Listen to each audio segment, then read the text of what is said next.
звучит песня уральского композитора Владимира Тимофеевича Пестова. Ей на стихи Сергея Красикова, московского поэта. Гармонь играет, а душа, как всегда, страдает. Слушаем.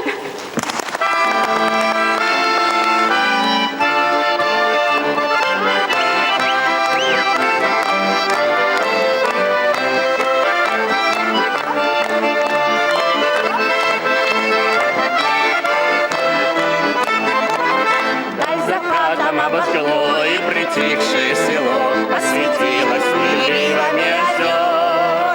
Кто-то тронул тишину, как гитарную струну, и рассыпалась в скалы перебор.